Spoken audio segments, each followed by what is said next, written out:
sounds of Britain's top 7 amateur bands chosen to do battle at London's famous Olympia at the Yamaha BMF Band Contest Final. This midday contest is the highlight event of this year's British Music Fair. The top 7 bands chosen to compete at these finals were chosen from a nationwide entry of thousands of musician hopefuls. At stake for all of them was a chance to play in faraway Japan at Tokyo in a world final in the stunning Budokan Hall, the gig of a lifetime. As well as the chance of a place in the world final, the top band here gets a 2-day recording session in London at Yamaha's newly opened high-tech music R&D centre. Top musicians and music writers chose the final lineup. One of those who sifted through the hundreds of entries to pick them out was contest organiser Mark Jenkins. We decided to start by listening to cassettes of the bands, and Yamaha advertised in most of the music weeklies and monthlies over 6 or 8 weeks, and eventually we had 550 tapes. So we had a small panel listening to those, most of them listening to at least 100 tapes each, and then we had a slightly larger panel to get us down to the final 7 bands. All right, what about all the tapes you got in? What was the quality like? What was the range of the music that you got in? Quite wide. We had a lot of pop music and a lot of heavier stuff going all the way up through melodic rock to heavy metal. Right. A few unusual things, some soul bands and a few reggae things. Quite a good selection, in fact. The Olympia lineup is The Quest from Liverpool, Runaway Stray from High Wycombe, Camarrouge from Bradford, London, Paris, New York from the Isle of Wight, Sing Sing from Greenwich in London, Export from Southend-on-Sea, Peter and the Wolves from Sheffield. From early in the morning, the bands prepared and rehearsed. How well do you think you're going to do today? Very well. Why do you think that? Very confident about it today. What about rehearsing? Have you been putting quite a lot of time in? Yeah, this week actually, all week, about 5 or 6 rehearsals for this. Oh, I think it'll go all right, yeah. I think we'll do quite well. Well, I think we'll win, and looking forward to it. I'm looking forward to it, yeah. The worst thing was, unfortunately, we were working last night, and we didn't finish till 2 o'clock, and we had to drive down from Sheffield, so we're all a bit tired. How do you feel about the competition? Reckon got a chance or what? Hope so. I really do, yeah. What can I say? 1 in 7 chance. We're just going to get up there and do the business and have a good time. I think it's great. The atmosphere has been very friendly. I think that's the most important thing when you're participating in a multi-band competition. It's not the fact that obviously everybody wants to win, but it's the friendliness that struck us down straight away. It's good. I think we've got a good chance, but you can't be overconfident. You've just got to go out there and do your best. Well, we're pretty confident. Yeah, we think we're going to win.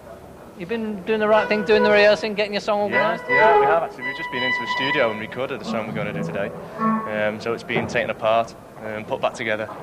So we're pretty confident. Should help the performance a bit, shouldn't it? Should do, we hope so, yeah. A panel of celebrity judges had been drafted in to pick out Britain's #1 band. They included Midge of Ultravox and Bruce Dickinson from Iron Maiden. I think the song will be the main thing. The second thing would be musicianship and being able to stand up in front of a crowd like this, which is a very difficult thing to do. It's very different from going out and playing a gig somewhere. You go out and you play a gig and no one's actually watching you. They're sort of watching a bit and they're dancing and they're having a drink up the back. There's 300 people in there, all business people, all sitting staring at you, scrutinising everything you do. Not at all. So if you can go in there and perform and look as though you're enjoying it and come across with confidence, that's really important as well. If you can be confident in there and impress people, it's a lot more difficult than doing it on stage, I can tell you. You can stick anybody up on the stage and have a few exploding names and fancy backdrops and all that sort of rubbish, but you can't make a silk purse out of a sow's ear, as the saying goes. I mean, if the music's naff and if the band haven't got any charisma themselves, that's the thing. I mean, somebody who's got a lot of stage presence will have it whether he's wearing swimming trunks or whether he's wearing a bin liner over his head. I'm serious. You can sense it from people on stage, and that's really what you look for. That's actually what makes the difference between a band that is going to be a very, very good semi-pro band, or even a band that's going to make sort of like a living say, doing things, and a band that could actually really be something.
judges had some hard thinking to do.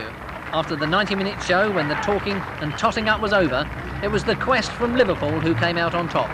Sing Sing from London was second, and Sheffield's Peter and the Wolves third.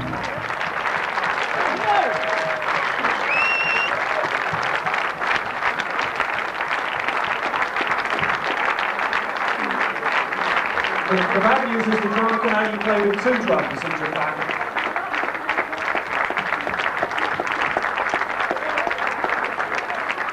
I didn't think we'd win, but now that we've won, it's great. It feels really good. It was a winning performance, obviously, but how pleased were you with what you did? We were as pleased as we could be on the day. We were looking forward to it. We came down to enjoy ourselves and we did our best. Yeah. Now Japan then, representing Britain, is your music sort of right to represent Britain? Has it got a British sound about it? I think it is, really do in Japan especially. They seem to like the type of music that we do from what we know of the audiences in Japan. And it's just absolutely amazing. It's got there. It's brilliant. You know, and we think Japan will love us. And we're going to love Japan. Yamaha's John Ward, who masterminded the whole event, was exhausted but delighted. I think all the bands played extremely well. The standard of music was fabulous, and we've had a really good event. And what about the Quest, representing Britain at the World Final? Is that a good British sound to represent us, do you think? Oh yes, very very much so. It's a good rock sound. They've got a lot of presence. They move well, and they'll do very well at the Budokan, I'm sure. So Liverpool's The Quest are the winners of the Yamaha BMF Band Contest Final here at London's Olympia. And from here they go literally, rocking all over the world. Instruments of war, sound from hill to shore, and fools all embrace fire that's fusing. In courage they must show, and once more before they go. Some of them never shout a second hand of such a courtesy.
Thank you.